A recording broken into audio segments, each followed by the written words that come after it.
pie I'm making. I've got the paper here. The Kabocha Squash Pie. All right. Now, we're going to put all the liquid ingredient. We're going to make the filling before I finish rolling out the crust. So we're going to be going, and I guess in a backwards way. We need 1 3/4 cup strained mashed squash. Well, this squash doesn't need straining. I had to add water. You saw me yesterday adding water. So we need 1 3/4 cup of this squash. Okay. We're going to be beating this with a rotary. You don't have to do it any other way. Okay? So you can see it's dry. That's what they want. I got it.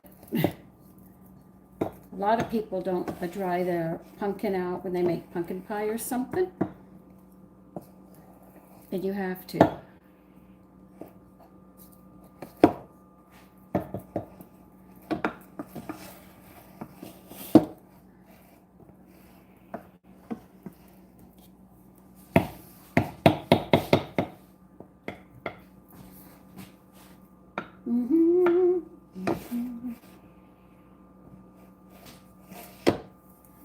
Okay, we need a little more.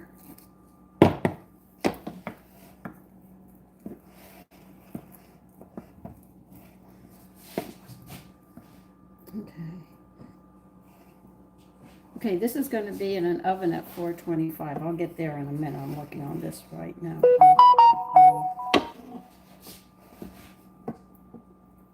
Okay. A little too much. All right, here's 1 3/4 cup of this squash book. I've already told you the name of it. Okay.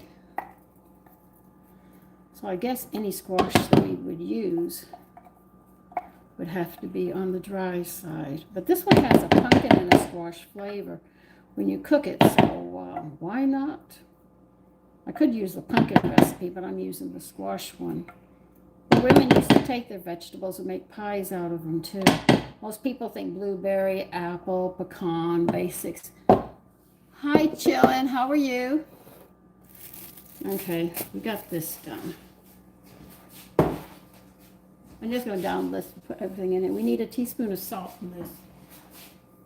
I'm not using my salt mixture. I'm going to use this one to make sure I get this one right.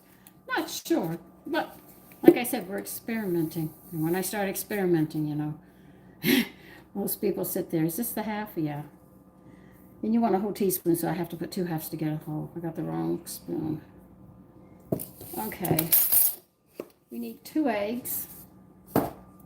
Large eggs. Whenever you hear recipes and they mention eggs, they're always talking about large eggs.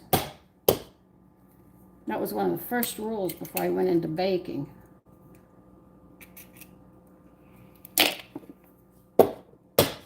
Because extra large and jumbo are all different weights, which gives you the different volumes, and you have to be aware of that. A lot of people don't think about that. All right, 1 cup of sugar. Okay.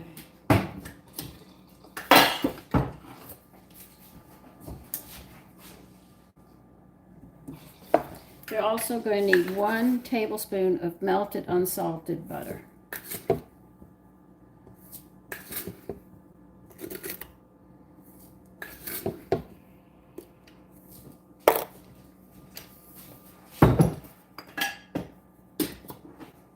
Okay, which seasoning do you want? Cinnamon first, okay. Now for the cinnamon, we're going to be adding a whole teaspoon.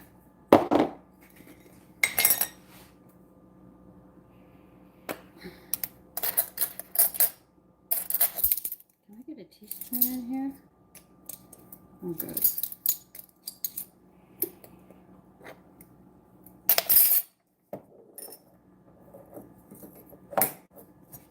I don't think anybody younger than me is even aware of, hi, Zay.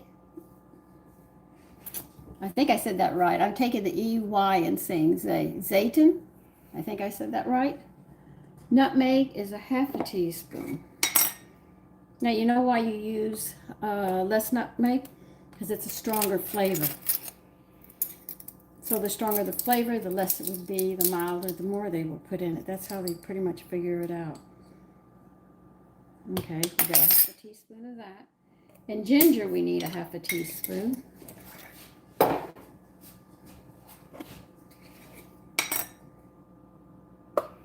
So I don't think any of you young people even know of these kind of pies. Because I haven't seen them around. People don't talk about them.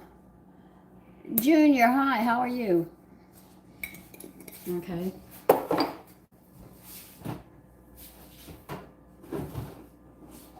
Now, in the milk department, I actually like the way I said that, we need 1.5 cups of milk.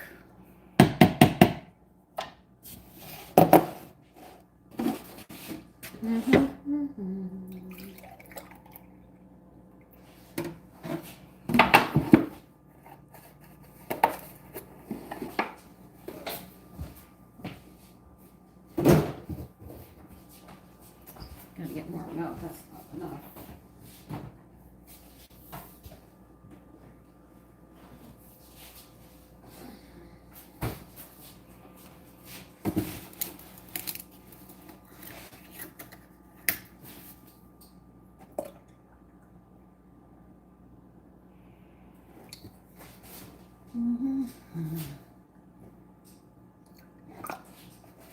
Could I sit there and add a little bit of powdered milk in this?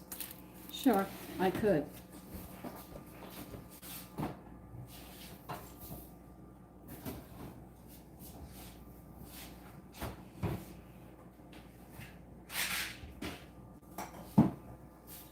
That will give us a little bit of extra protein.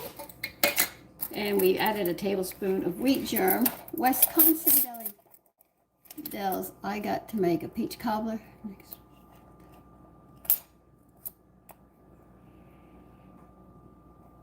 Have a wonderful time, Jason.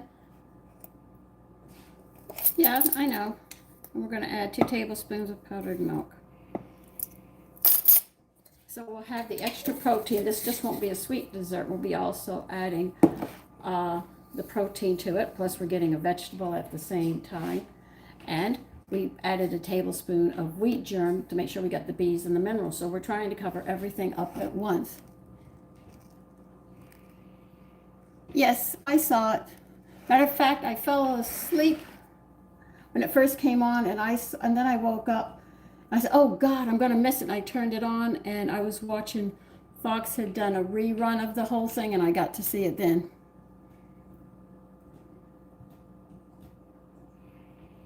Kolaches? I don't even know what they are.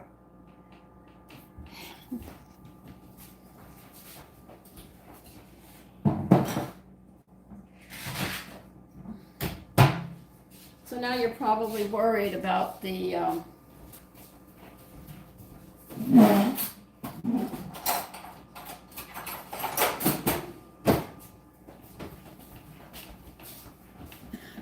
powdered milk, but you can just stir it in. It dissolves quite well. I have a Eastern Europe cookbook. I'll see if it's in my Eastern Europe cookbook. Check pastry.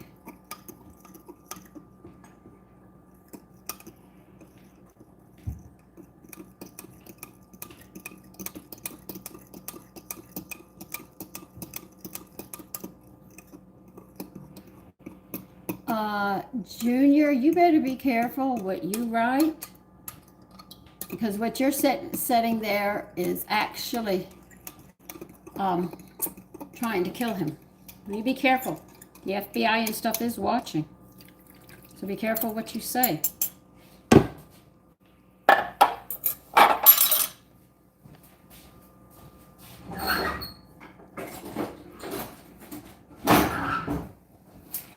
I don't like using egg beaters, especially when I have pumpkin that's, well, this squash that's this thick. That's what they want us to do.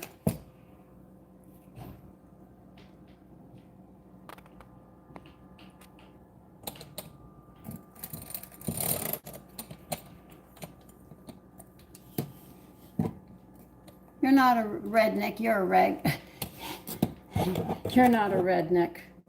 I know rednecks. Believe you me.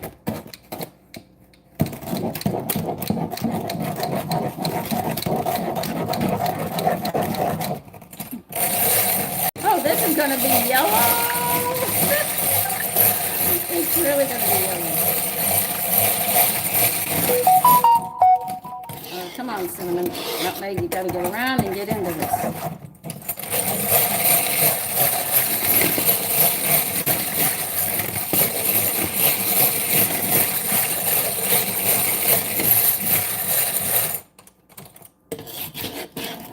I grew up around rednecks.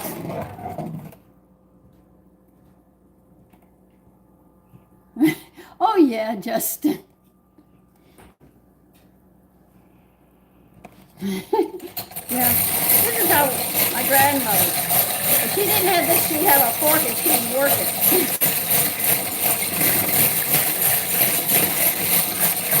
You just want to make sure the nutmeg's all blended. I wonder if we could put some bourbon in this. It's squash. Put it in pumpkin pie. Should we put bourbon in this? All right, I'm giving you a few minutes. Should we put bourbon in this? I'm going to wait for you. I give you 5 minutes, and there's men on, so you should be able to at least give an answer, yay or nay. Now remember, this is a squash pie. Should we put a tablespoon or 2 of bourbon in it? Okay, let me go get it. Well, bourbon and whiskey are pretty much the same, so I use what I have.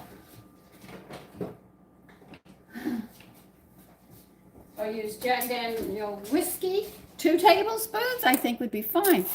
Chilling, you've got my mind. Why not? Because I made a pumpkin pie and I had 1/4 of a cup. I asked my son to explain the difference between bourbon and whiskey. He said they're really quite close to the same thing. I said, okay. Like I said, I cook with it, but I dang well don't know it.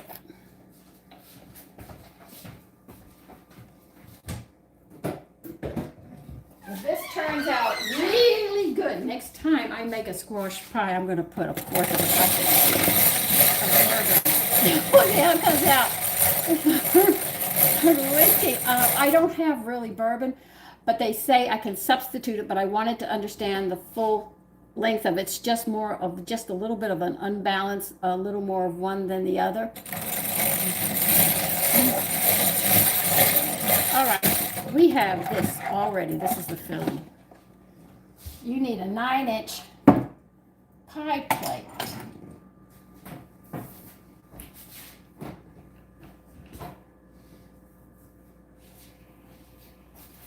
Now this has been sitting since yesterday in the refrigerator. Okay, JR, that's your choice.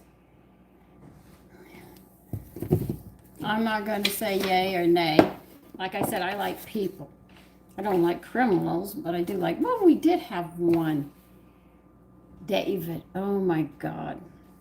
I gotta tell you this. We got 10 minutes to wait for this. I might as well tell you a story. We were living somewhere in Brooklyn at the time.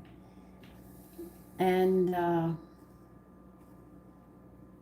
this guy we knew, David, had a new baby and a wife, and he got an apartment. He was like 6 blocks from us.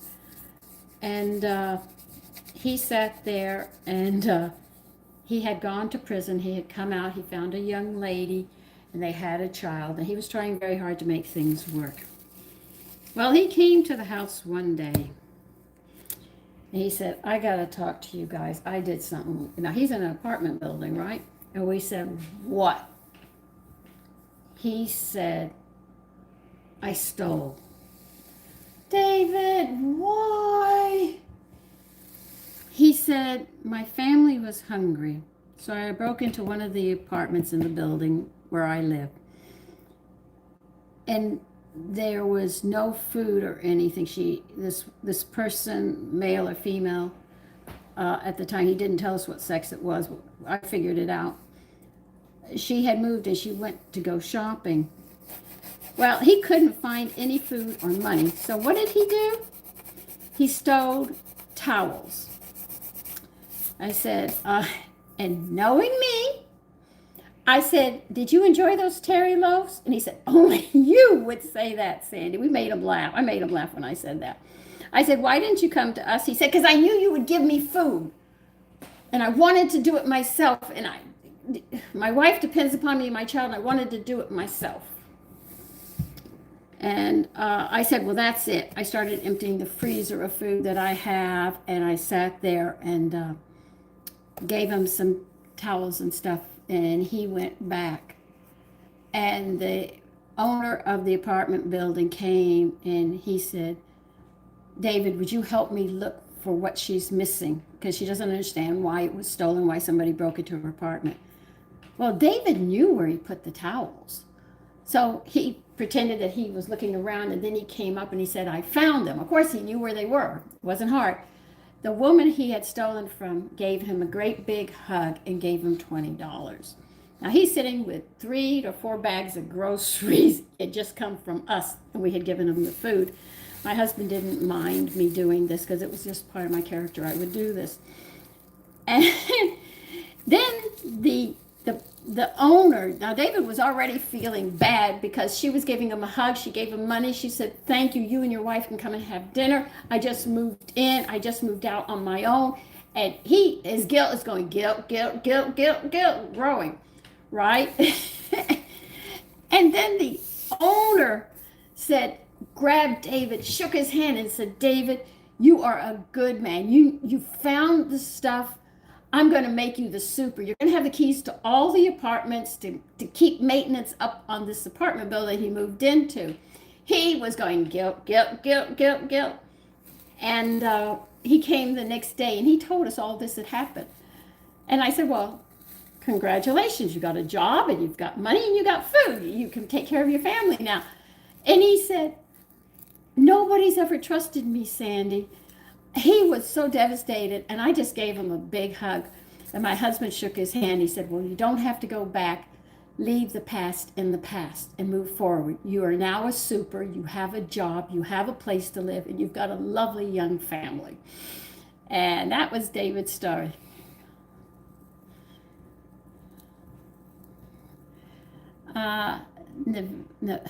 Neva, yes. It's not butternut squash. This is a kabocha squash. Kabocha. It's new. So why not try it, you know? So that was what happened to our friend David. He became a super, he had a job, and he started his life over after coming out of prison. It's just that things worked out that way, and I never condemned him. And neither did my husband. We understood times get hard sometimes, and men get boxed into a corner, which is understandable. And I was laughing.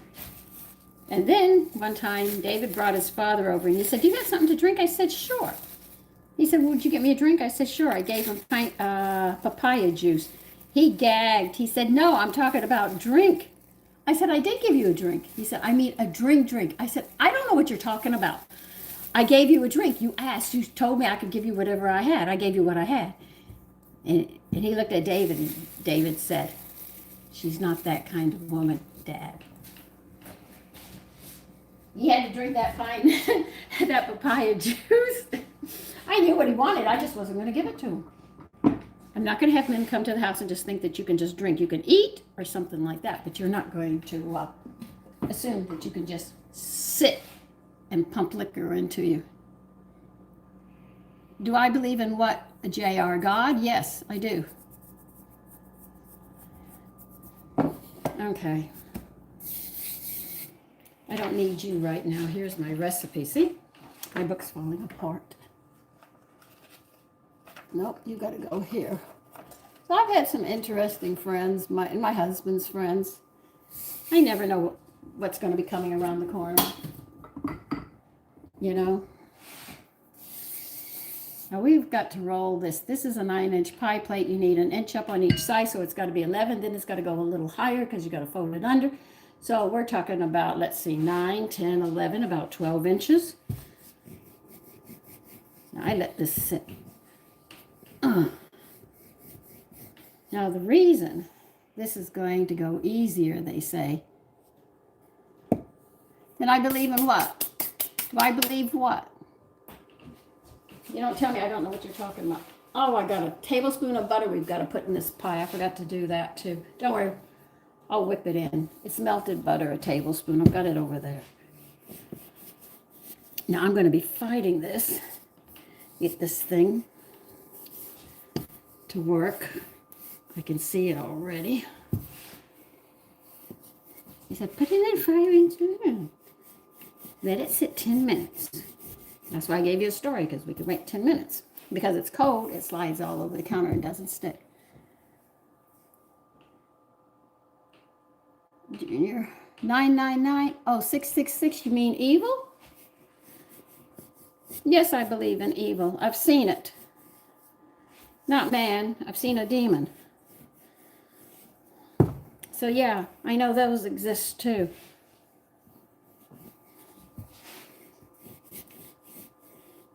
Any religion that tells you to kill and do certain things, I question it, because that's not what Christ taught us.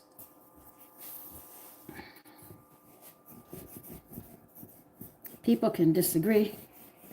That's fine. Somebody said you can't talk religion because people are passionate about it. I sit there and say, we can talk religion, just don't try to change me. So I'm my own person. If you wish to talk about things, we can. But remember, this is a cooking channel. Though we do talk about a lot of things, and I tell you a lot of stories and stuff about my life. Pretty much know. Ugh. I'm really pressing on this thing. I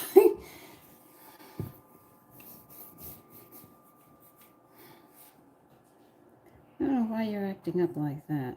Oh well, that's all right. It'll be on the inside. What the heck? Oh. So if you make the pastry together and put it in the saran wrap and do it like this, you'll notice it doesn't stick, which is beautiful. How could I have forgotten the butter for the pie? Oh, well, if I didn't tell you, you need a tablespoon of melted butter for the pie too. It's supposed to go in pie filling, but I have it over there in a melted. So we're talking about a 12-inch crust, circular.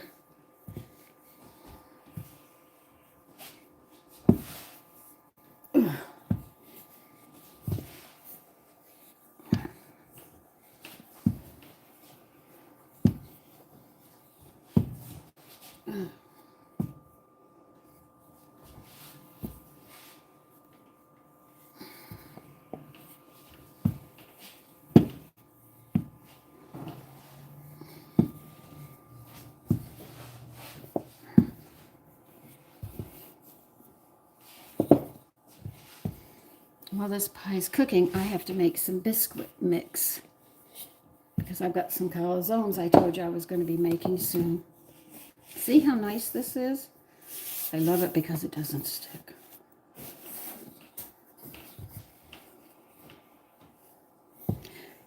Women used wax paper before. They didn't have refrigerators, and they also did not put a bottom on there. Use a bottom crust. They just put the filling and then put a crust on top of it, so they didn't use too much flour. Okay, let's pull you out here some more.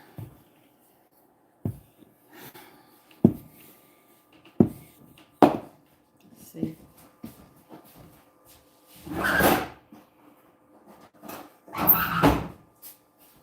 Take your child's ruler. Rip the metal out. They're great. You only need one. Okay, this is over 12, so I have more than enough than I need. About 12 and a half, so I'm going to have a nice rim around it. Now, we're going to roll it up on the rolling pin. We're finishing the pie up from yesterday.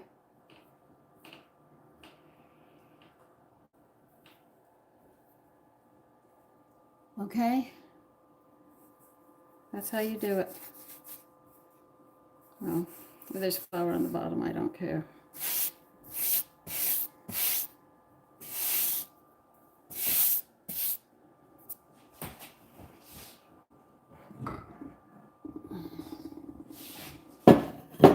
Now see, this is a 9-inch, and you got to come up an inch on one side and come up over more.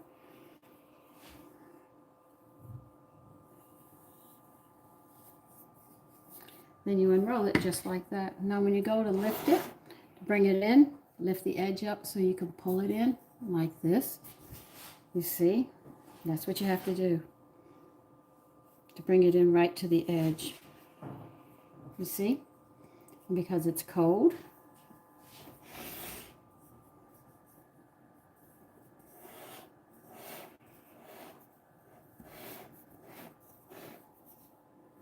now this is a little longer than I want. I thought I had a knife.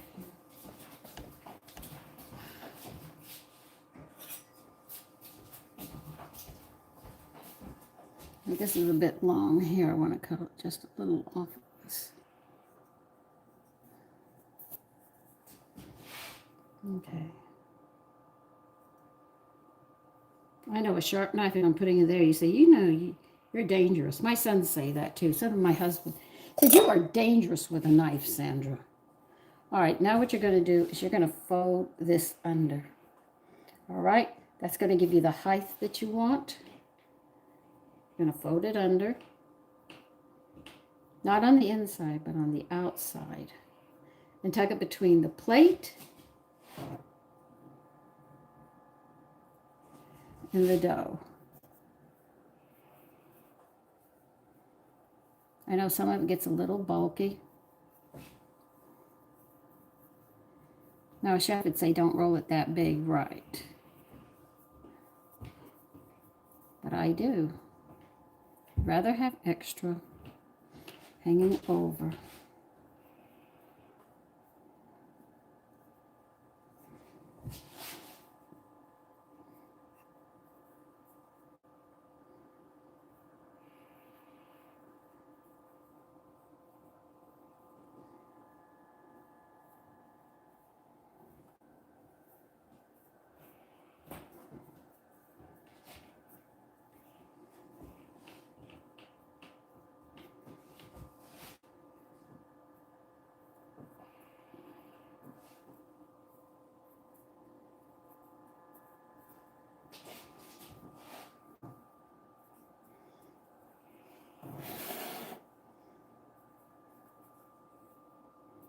Okay, unroll a bit.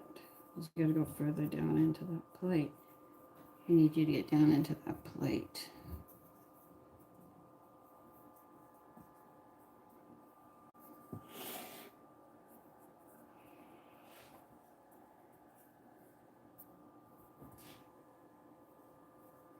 Set your temp.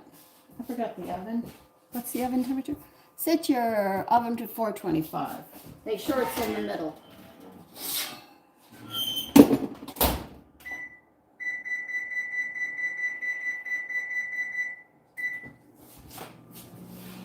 Okay. So make sure you tuck the crust in so it's very nice around the edges. And then we'll shape it.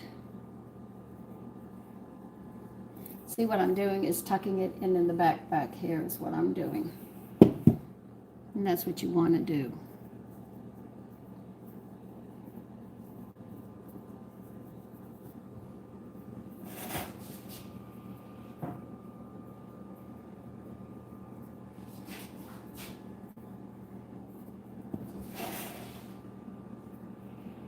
Yeah, I know I'm getting flour under the underside of this pie plate, which will dirty my oven. Well, that's all right. I'll be cleaning it in about a month and a half. I'll be cleaning it. Okay. All right, now we're going to make a very simple edging. If you don't know how to do it, I might as well show you. I am getting messed up. Okay. You need this thumb and your fingers here. Watch very carefully. You lay your thumb here, you push this way, and on either side you push this way. And that's how you make this very simple edging.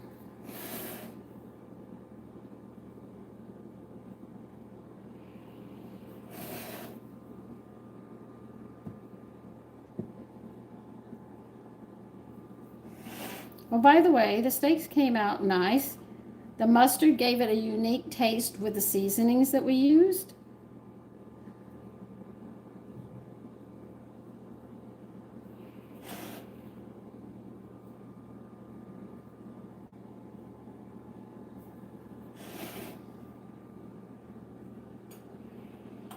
Now, we're not baking this crust ahead of time.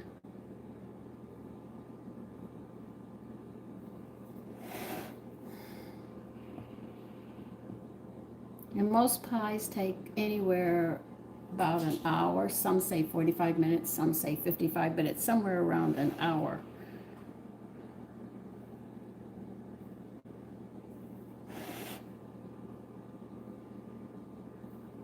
Wasn't that easy? See? I'll show you. That's how you do it. That's how you make them.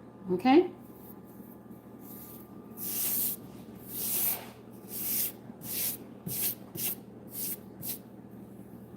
All right, well, I should put this over here because I got to go back to that mix. Okay, I forgot. We need to add 1 tablespoon of melted butter and blend it in.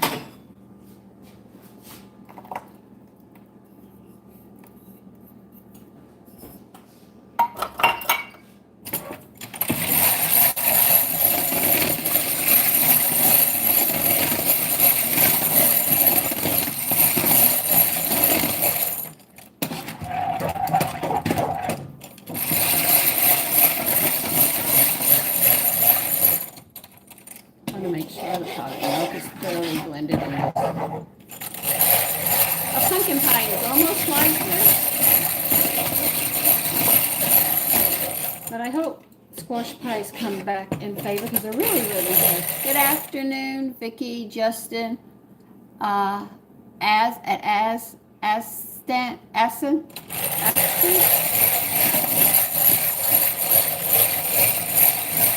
Okay, as soon as that's up to 425, because I did not set it right away, we will pour that in and we'll get it in.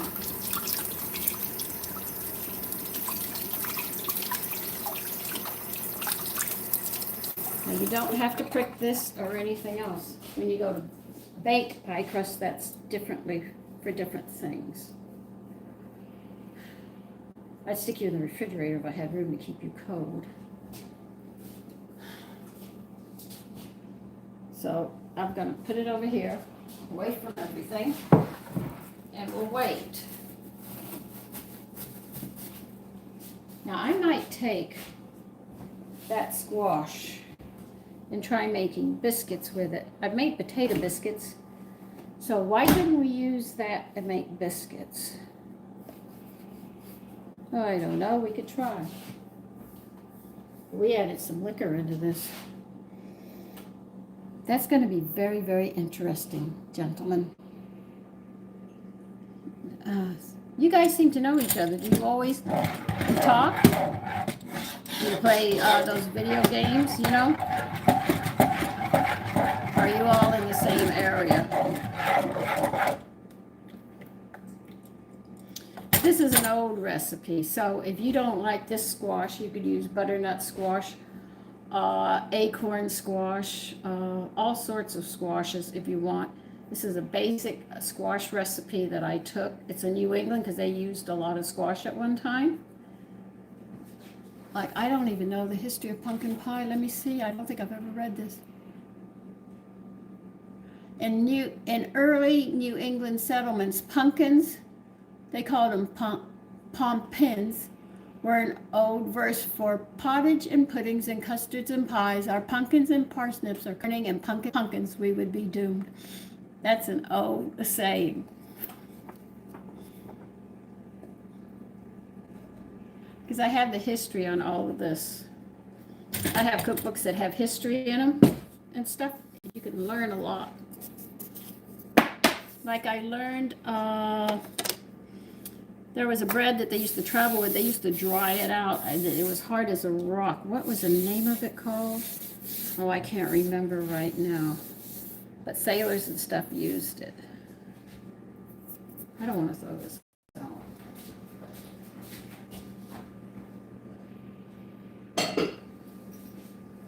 As soon as you hear the beep beep, we will be moving forward on this. Sorry, we have to wait. I can't do anything about that. Hi, Mickey. And how are you? You got sunglasses on. Is it nice and warm where you're at? I know it's sunny here now. It quit raining. I mean, snowing.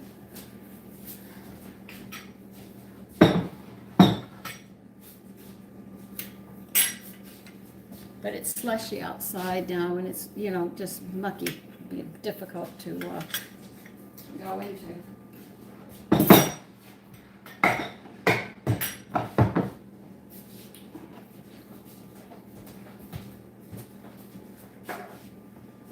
Almost there. And this pie, they state, will cook, like I said, just about an hour. And nobody will have it till tomorrow because it'll be too hot and you have to let a pie cool completely. So I'll let it cool overnight and I'll let you know how it is. Hi, Mickey. Yes, I do. I have the regulars who come on, so I'm learning a lot. Yeah, I'm doing well. Sorry from all the shoveling, but doing well.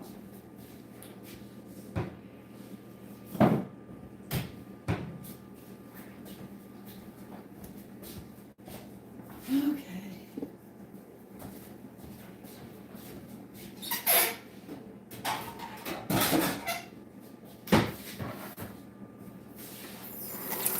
All right, we have 35 more degrees, and we'll be right there.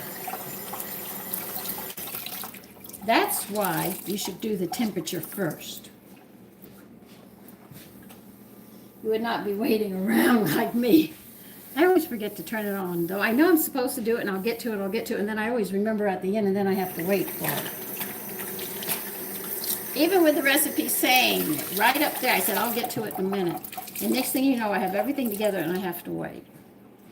But if you're making pie crust, when you let it chill overnight and then make the pie the next day, the crust doesn't stick. It stands up better. So it's a little, you have to let it sit 10 minutes. And another thing is it's a little hard when you start doing it. That's because the butter's hard, which is what you want so it doesn't stick and it'll flake up nicely.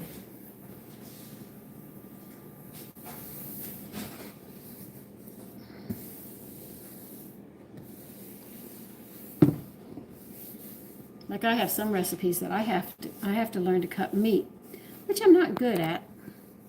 So I went and bought myself a cookbook to make sure.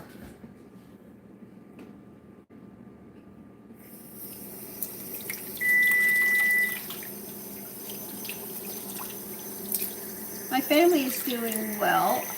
Yes, we just did a cook-along making mushroom scones. A lot of people say they don't like mushroom scones, but you ought to try these. They are really, really good. It was a cook-along. We had cube steaks this morning, and subscribers actually sat there and mentioned seasoning. I said, come on, get creative. What would you like as seasonings? And we actually used golden mustard as part of the flavoring of it with herb Providence. It turned out different. It really did. When I thought about it, I said, yeah, well, I know that the mustard is made, because I can mustard, I know it's made of vinegar and wine. So that would give an acid to the meat to cook. So those are some things that we've done. We made, I don't know if you saw the Come Cook With Me, we made butter biscuits. I did a general biscuit recipe, so you would learn how to handle quick breads. If you can handle quick breads, you can move to pies and stuff. That's why I did the scones, because we started learning more of how to handle these quick breads, which is very important. So I figured I would walk you through these things. I've been doing how to cook vegetables with just a little bit of water instead of a ton of water.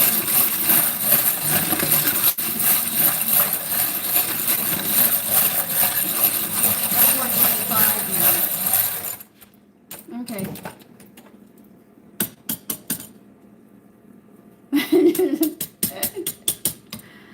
Oh.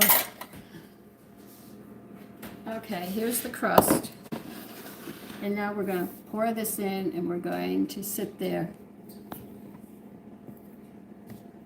I don't know how this is going to go. Remember, we're using a new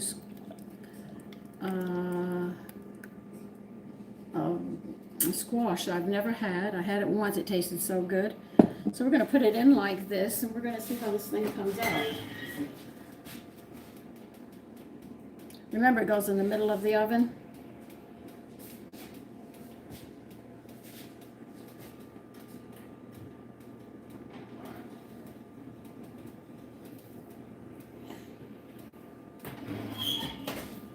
Now we have a whole hour, 41, that'll be 2:41. So we're making the pie. This is part 2 of the pie that we started yesterday. We did the crust yesterday because the crust has to sit in the refrigerator. The colder it is, the better it is, the flakier it's going to be. So instead of just putting it 2 hours in the refrigerator, I decided that I would just make it in the afternoon, and then I would sit there and let it sit all night in the refrigerator.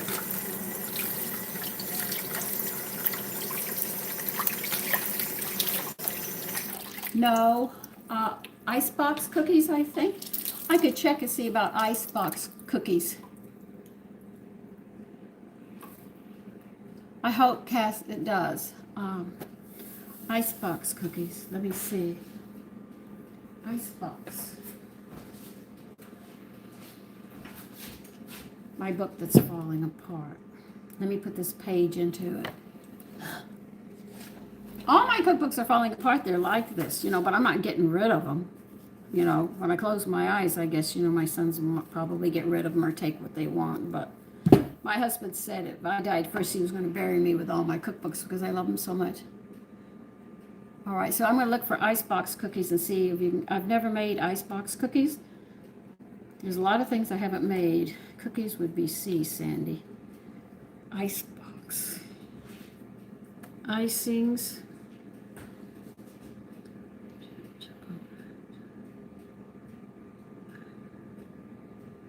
Let's try this one. Fig bars. Miss cheesecakes. A drop. Coconut drink. Just give me a minute. I'm looking. Here is chocolate and lemon. I see. Lemon snowdrops. Let's see what these are. 205. I've heard of icebox cookies, but they might be under another name that I don't know. And this is where I could be missing things. Fresh fruit cookies. Let me see. Fruit and cheese? No. What page was that on?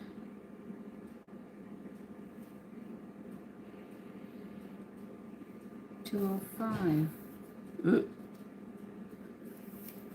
Boy, my book's in bad shape. Okay, let's see. 208. All right, let's see. That's an oven. Bake. Butterfingers.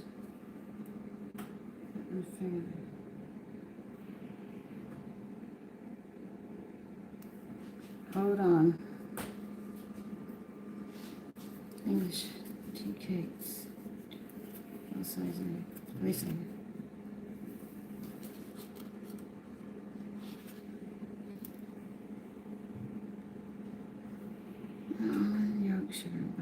Okay.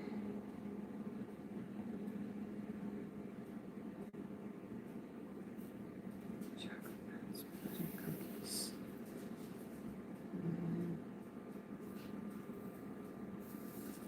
Yeah, but do I have to bake them? Yeah, all right.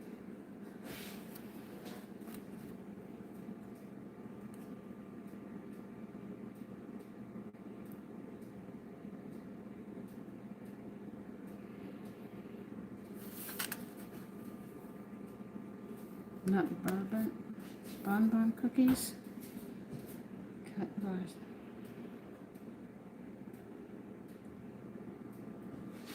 Cinnamon coffee bars.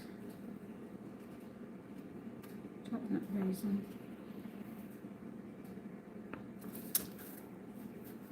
No, I don't need to know how to mold cookies. My mowing sucks like my everything else I do. Bake until set. Gingies, I know you have to pack gingies. 350. They're called icebox cookies. You know what? I'm going to have to check on Google and see, but they're known as icebox cookies. You actually mix it together and you have to chill them. And those are chilled cookies. But all of these right now are saying oven. A pie. I'm cooking a pie. Hi, Mickey. Cereal Lee. We're making a pie. I mean, a squash pie, really.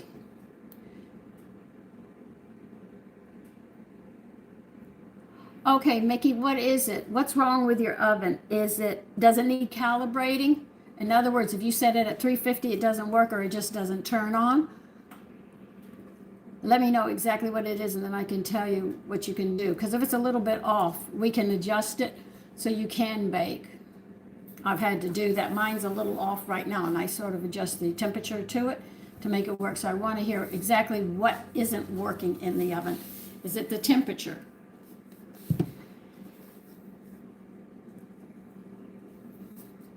Most of the time, if an oven doesn't work properly, it's usually because it's not calibrated.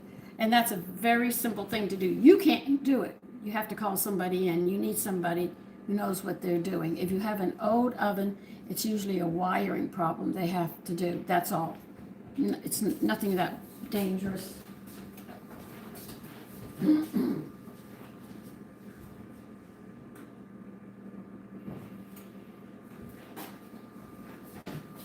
Waiting, Mickey. Okay, not enough heat.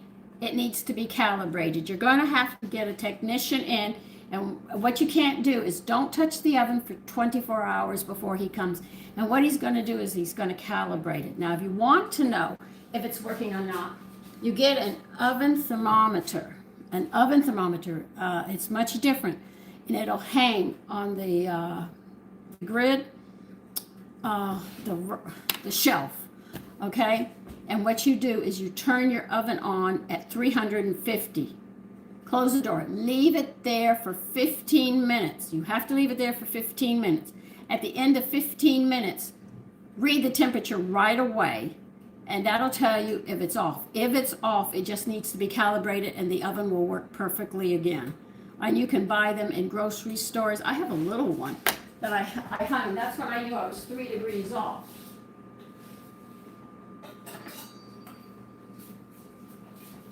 See, here's mine. It's a simple little one I picked up at the grocery store. I don't know who makes it, though. Let's see who makes it. This is a Taylor. And you set your oven at 350. Remember, don't use it for 24 hours. That's the trick. You have to leave it alone for 24 hours. Then after 24 hours, you set it for 350 and have this hanging on the shelf like this, facing. So when you open the door, you have less, because you're going to be letting heat out. When you open that door to read it, you have to read it very, very fast to see where it's at. And if it's not within 3 degrees plus or minus of 350, you have to call a technician and just get it calibrated. That's all it is. So that's what you need.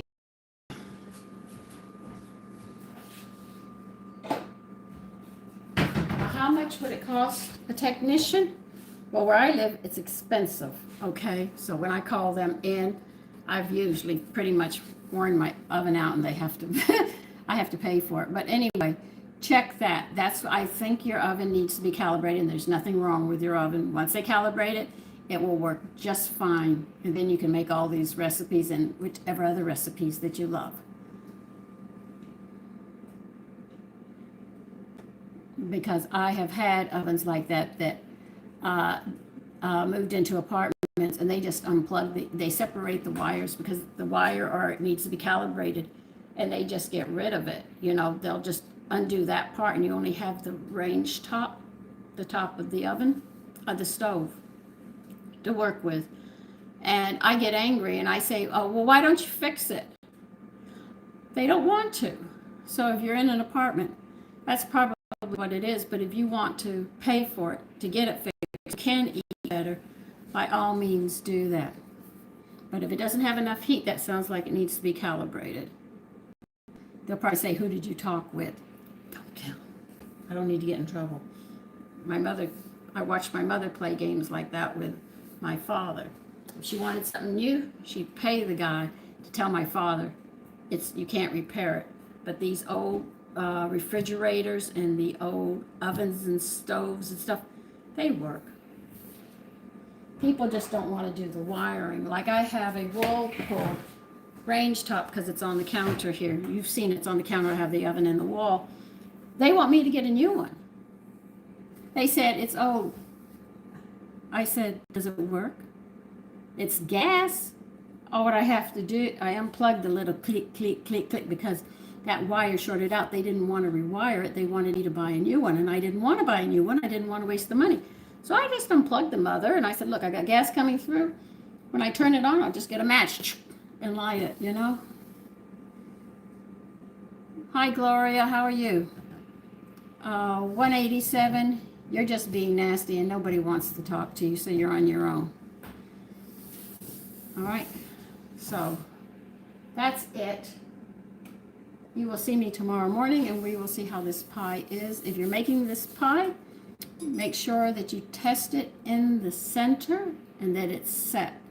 Some people can shake it and know that it's set. If you don't know, you get a toothpick, gently go in, not all the way to the bottom. If it's this thick, you only go halfway in because that's in the center. That will be the last spot that will cook. Use your toothpick, and the best place to feel it, if it's dry, instead of your hand, is you touch it on your lip right there. Believe you me, you will feel if it's wet or moist, and that's the best way. But I'm going to let you go now. I've got dishes, and then the pie will be done, but nobody's going to touch it till tomorrow, okay? So I'll let you know.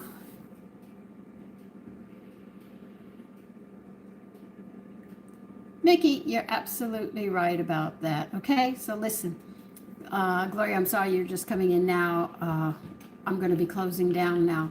But take care. Enjoy your afternoon and the evening, and we'll see how this pie is tomorrow. Okay, you'll probably see it tomorrow morning because I'm going to be cooking tomorrow. I have to cook every day. Why not? I'll see you tomorrow. Okay? Bye-bye.